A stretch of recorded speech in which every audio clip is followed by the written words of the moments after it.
Mbappé blase beaucoup de joueurs en équipe de France, on va voir tout ça dans cette vidéo. Salut à tous les gars, c'est Azial. Aujourd'hui, on se retrouve pour une nouvelle vidéo actu équipe de France. Pour la fin de cette trêve internationale, comme je vous l'ai dit, on va essayer un maximum de tout envoyer niveau équipe de France.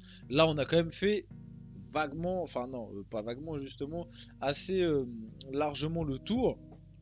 On arrive sur la fin de toutes les infos autour de l'équipe de France qu'il y a eu lors de ce dernier rassemblement, avec une info sortie par Romain Molina autour de Kylian Mbappé qui blaserait, qui est le mot employé, c'est blaser, qui blaserait beaucoup de joueurs de l'équipe de France actuellement et qui du coup mettrait entre guillemets un mauvais climat dans le groupe France. Donc on va discuter de tout ça.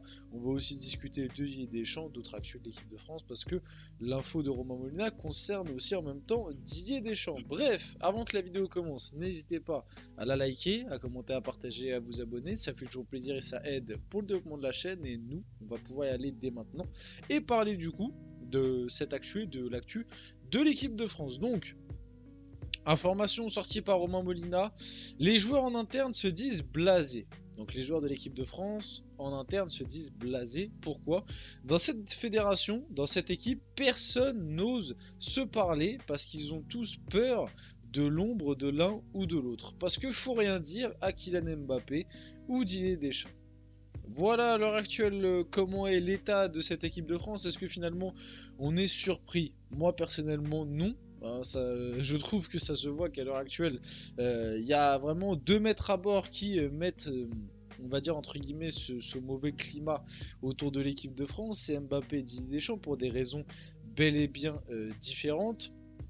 Comme je le dis, je le répète, hein, ça permet de revenir un petit peu aussi sur le débat du capitana pour dire que Mbappé était vraiment l'un des pires choix en tant que capitaine. Mais bref, on va pas revenir là-dessus. On en a déjà beaucoup parlé très récemment. Ouais, finalement, pas surpris par cette info. Pas surpris par cette info. Didier Deschamps, à l'heure actuelle, on le sait, c'est l'un des. Enfin, c'est limite même le gérant de la Fédération française de football en attendant les prochaines élections qui ont lieu en décembre. Parce que c'est qu'à l'heure actuelle, Philippe Diallo, l'intérimaire, n'a pas non plus trop envie d'aller contre Didier Deschamps, parce que Didier Deschamps a un certain pouvoir au sein de cette fédération, ce qui est en soi quand même très triste de se dire que c'est le sélectionneur à l'heure actuelle qui est sûrement celui qui a le plus de pouvoir et d'influence dans la fédération. Et à côté de lui, il y a Kylian Mbappé qui lui aussi a une énorme influence au sein de la fédération, peut-être à la limite à des moments plus que Didier Deschamps. Parce que moi, comme je vous l'ai toujours dit, pour moi à l'heure actuelle, la seule personne au sein de l'équipe de France et de la Fédération française de football, la seule personne qui est en capacité de mettre un coup de chausson à Didier Deschamps, c'est Kylian Mbappé.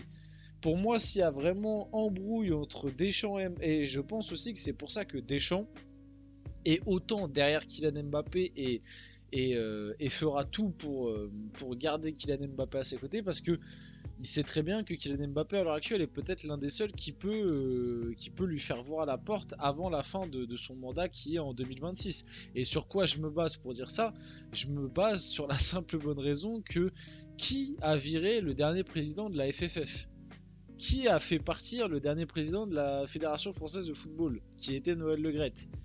Et bah c'est Kylian Mbappé les mecs. Et oui, indirectement, bien évidemment, c'est pas Kylian Mbappé qui est arrivé dans le bureau de Noël Le Graët et qui lui a dit bon tu prends tes valises et tu prends tes affaires et tu t'en vas. Ça s'est pas passé comme ça. Mais l'élément déclencheur, parce que c'est vrai que Noël Le Graët avait aussi bien commencé à creuser sa tombe entre guillemets, l'élément déclencheur qui a fait que tout ce qui s'est passé, c'est que Kylian Mbappé a tweeté sur les déclarations de Noël Le Graët. Et que du coup, au sein de la FFF, on s'est dit, ah oui, bon là, ça commence à devenir chaud, si même Kylian Mbappé s'en mêle, bon, on va sévir, on va faire quelque chose. Mais sinon, la FFF, elle n'était pas trop en train d'agir. Hein. C'est uniquement à partir du moment où Mbappé il a pris la parole que ça s'est passé. Donc, il pourrait se passer exactement la même avec Deschamps, et Deschamps en est absolument conscient. C'est pour ça, pour moi aussi, qu'il veut absolument garder Kylian Mbappé près de lui. Et c'est peut-être aussi l'une des raisons qui a fait qu'il l'a nommé capitaine. Hein. En vrai, on sait pas. Hein. Des fois, tu sais, le monde du foot, des fois, il y a ce style d'histoire qui ressortent des années après. Tu te dis, ah ouais, en fait, tout s'explique. Donc, donc voilà. Sinon, pas grand chose à rajouter. ça résume juste bien la situation actuelle de cette équipe de France, hein, qui a deux maîtres à bord qui, pour l'un des deux en tout cas, est quand même très instable en ce moment et ça annonce rien de bon. Moi j'espère que malgré tout les prestations seront là, mais pour le moment, comme je vous l'ai toujours dit, moi je suis très pessimiste pour la Coupe du Monde 2026. En plus de ça, il a rajouté que lors du dernier Euro, il y avait un problème, c'est vrai, le problème dans le groupe. Personne ne comprend pourquoi il est remplaçant. Tout le monde était au courant que Tchouaméni n'était pas à 100% du coup lors du dernier Euro. Du coup, par rapport à Kamavinga, c'est vrai qu'apparemment au sein du groupe équipe de France, personne ne comprend pourquoi Didier Deschamps a autant de mal à donner sa confiance à Kamavinga, à lui donner du temps de jeu.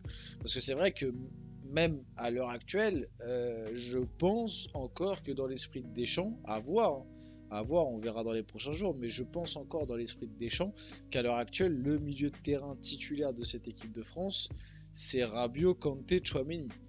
Je pense que si demain, match de Coupe du Monde et on a l'effectif actuel, je pense qu'il partirait sur ça au milieu de terrain. Je peux me tromper, mais c'est ce que je pense. Alors, bon, après, d'ici la Coupe du Monde 2026, c'est dans un an et demi, donc il peut s'en passer des choses. Peut-être que Kamavinga prendra une dimension encore plus grande, mais déjà, lors du dernier Euro, il y avait plein de questions autour de la non-titularisation de Kamavinga, alors que c'était l'un des meilleurs et qu'au sein du groupe, tout le monde voyait que c'était l'un des meilleurs et qu'il méritait d'être titulaire. En tout cas, des titulaires indiscutables, parce qu'il a été titulaire, il me semble, à la fin. En tout cas, face au Portugal, il était là, je m'en rappelle. Face à l'Espagne, j'ai un doute. Mais face au Portugal, il était là 100%. On passe un peu à la suite. Didier Deschamps, à propos de l'état psychologique de ses joueurs, je parle beaucoup avec eux, ils sortent de semaine à 3 matchs, il y a de la fatigue physique et psychologique aussi, certains diront qu'on ne va pas les plaindre, mais les déplacements et les voyages, la motivation est là, heureusement qu'elle est là, mais entre avoir la motivation et le retranscrire, il y a un état physique qu'on ne peut plus mesurer et la fatigue psychologique parfois est plus importante, et celle-ci est difficile à quantifier. Bon, grosso modo, il est juste en train d'expliquer, parce que ça c'était une déclaration juste après le match nul face à Israël, donc il a essayé d'expliquer ce match nul justement en expliquant, en mettant en avant le fait que les joueurs étaient fatigués. Bon, moi, je veux bien, encore une fois, les calendriers surchargés, les matchs qui deviennent de plus en plus intensifs, etc. Je vais pas me battre contre ça. Maintenant, j'ai quand même beaucoup de mal avec l'argument de ah oui, les joueurs sont fatigués quand on fait des mauvais résultats et puis quand on fait des bons résultats, en fait, on n'en parle pas. C'est quelque chose qui me chagrine. Et notamment, il y a quelque chose d'autre qui me chagrine, c'est le fait qu'on soit au mois de novembre. Et que si les joueurs sont déjà fatigués au mois de novembre, qu'est-ce que ce sera au mois de juin? Au bout d'un moment, je trouve que l'excuse de la fatigue a la bon dos. On n'est qu'au mois de novembre, les championnats ont repris depuis seulement 2-3 mois. Que les joueurs soient déjà fatigués à ce moment-là de la saison, je trouve que c'est quand même très inquiétant. Voilà, c'est mon avis sur la question. Moi, je pense que c'est surtout un petit peu de com. Et qu'en réalité, les joueurs n'étaient pas tant fatigués que ça. En tout cas, pas pour tous. Voilà. Passons un peu à la suite. D'autres actus autour de l'équipe de France. Justement, Philippe Diallo. Donc Philippe Diallo, l'actuel président intérimaire de la FFF, comme j'ai dit un peu plus tôt en attendant les élections du mois de décembre, qui a déclaré que la Coupe de France pourrait être retouchée. Une réflexion doit s'ouvrir sur son format, son calendrier, c'est l'épreuve la plus populaire en France et elle mérite d'être revisitée sans toucher aux fondamentaux. Donc je ne sais pas du tout ce qu'il veut faire avec la Coupe de France. Vouloir tout toucher, je ne sais pas si c'est vraiment le bon truc. Hein. Qu'est-ce que tu veux changer à la Coupe de France?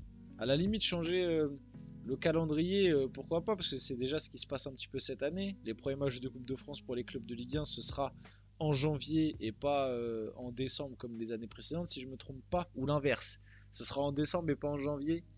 Ah, c'est peut-être plus dans ce sens-là. Je sais plus, mais bref. Je sais qu'il y a un petit changement de calendrier cette année par rapport au match de Coupe de France. Je sais pas qu'est-ce qui veut changer. Mais attention à pas justement trop dénaturer et trop changer les trucs qui fonctionnent correctement quoi. Et il a aussi déclaré qu'il étudiera la possibilité d'une Ligue 3 professionnelle s'il est réélu à la tête de la FFF en décembre prochain. Si je suis le président de tout le football français, le foot pro rentre dans ce périmètre, mais c'est aussi 12 700 clubs amateurs qui sont l'ADN de la FFF. J'ai revalorisé les aides pour les championnats fédéraux, dont le National 1 qui rencontre des difficultés économiques. Donc si je suis réélu, j'ouvrirai le chantier pour voir dans quelles conditions il sera possible de créer une Ligue 3 professionnelle. Franchement, mon avis sur la question, très compliqué. Je pense ne pas avoir assez les compétences et les capacités de donner mon avis et un avis clair sur le sujet. Je pense qu'il y a des gens qui sont bien mieux capables de parler de ça que moi. Je ne suis pas le national au quotidien. Je ne sais pas quel changement ça, quel risque ça rencontrerait si jamais ça passe en ligue professionnelle. Donc voilà, en tout cas, il y réfléchit. On finit la vidéo là-dessus, j'espère que cette vidéo vous a plu, si c'est le cas n'hésitez pas à la liker, commenter, partager et vous abonner les gars, c'était Azial, on se retrouve très rapidement pour une prochaine vidéo.